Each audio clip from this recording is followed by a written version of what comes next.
Back at Coolray Field, the Savannah Bananas World Tour taking on the Party Animals. And we have one of the Party Animals with us today, Stephen. Jake Skole, local product out of Roswell, Georgia. Go Dogs. Go Dogs. Georgia Go graduate. Dogs. Sorry, Stephen. His brother went to Tech, he told me. Okay. Yeah, we're a very split family. smart family.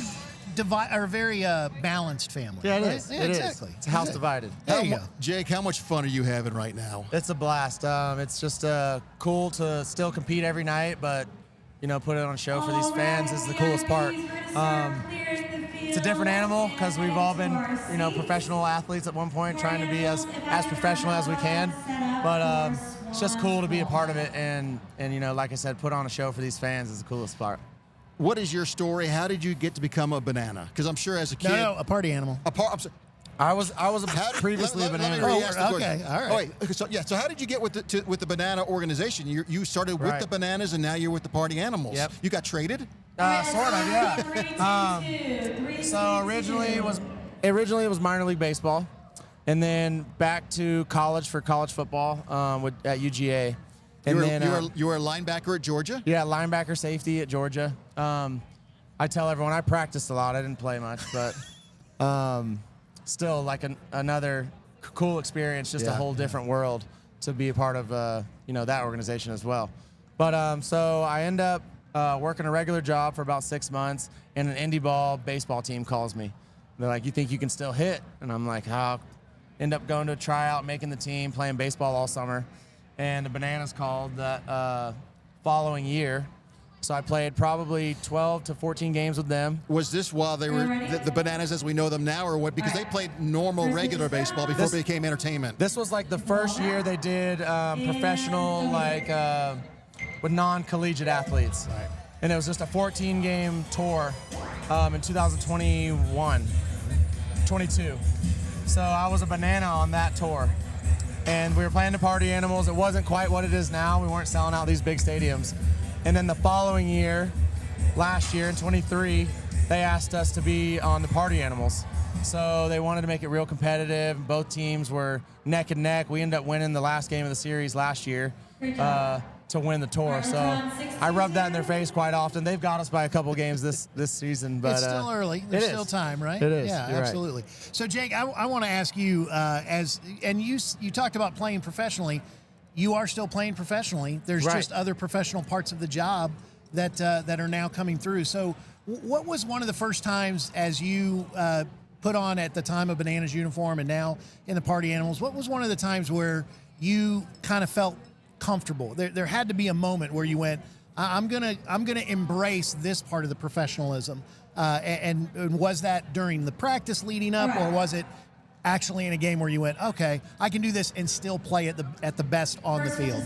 Yeah, I think just the original conversations when you're signing these contracts of they want the level of baseball to be high. And that was a breath of fresh air just because that's all I did was play baseball. I wasn't really dancing or entertaining while I was performing these sports growing up.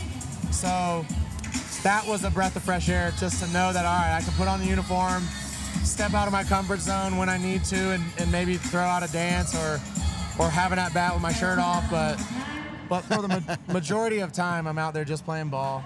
And I think they've embraced that side of it too, because they, like I said, they want the baseball at a high level. So you talked about kind of telling the Bananas when you won the last game last year. So talk a little bit about the trash talk. I know we're family and we're doing this together, but you're still competing. So talk. Who's the best trash talker? Shoot, I think it's night to night. It's you find out who has 2 hits probably going. That guy is talking the most trash probably. So yeah, whoever's hot is the best trash talker. You find guys that are 0 for 3 or 0 for 4. That guy's not talking much. So yeah, it's just a cool dynamic where we're in the same locker room majority of the time. When we're at home, we have separate locker rooms, but it's a tight-knit group from both rosters. But between from 7 to 9, these guys really want to compete and are biting each other's heads off during the game, which is it's a cool dynamic. And I think the fans don't fully understand that because they see the show and the entertaining. But the best compliment we get is, "Dang, you guys play some good baseball." I saw some guys breaking bats and throwing helmets because they were mad they got out.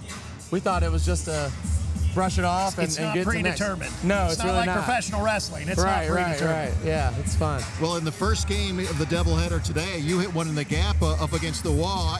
I was thinking before you did that, I was like, oh man, Jake would probably love to hit a home run, wouldn't he, in front of us, all the hometown people. For sure. My brother was here this morning, my grandmother and my aunt, and I could know they were probably sitting in their seats blowing, trying to get that ball over the fence. But they love me no matter what.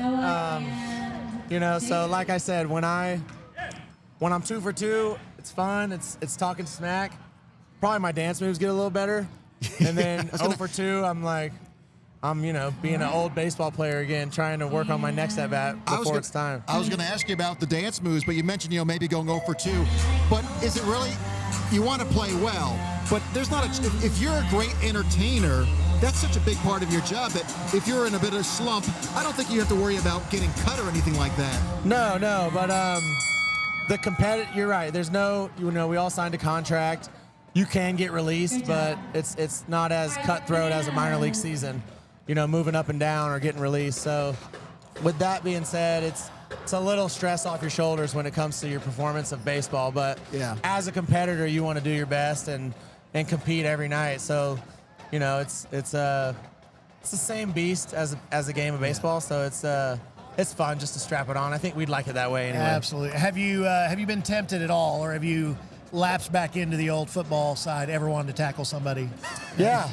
There's I've tempted on the field. I tried to get our entertainment coordinators while we're here to maybe let me put on my old Georgia helmet once we score a run, do like a simulated Oklahoma drill or something. Maybe make a banana dummy or something and tackle them. That'd have been great. I don't know. I think the crowd would love it, but absolutely. I got the Knicks on that. Yes, this crowd, they would. No question. We're hoping somebody calls the dogs tonight. I know you wouldn't love that. I would not. Yeah, I would love that.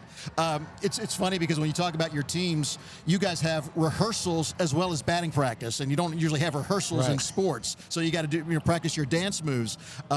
We won't keep you much longer because I know you've got some rehearsals and stuff coming up before your next game. But best moments so far for you as either a banana or a party animal?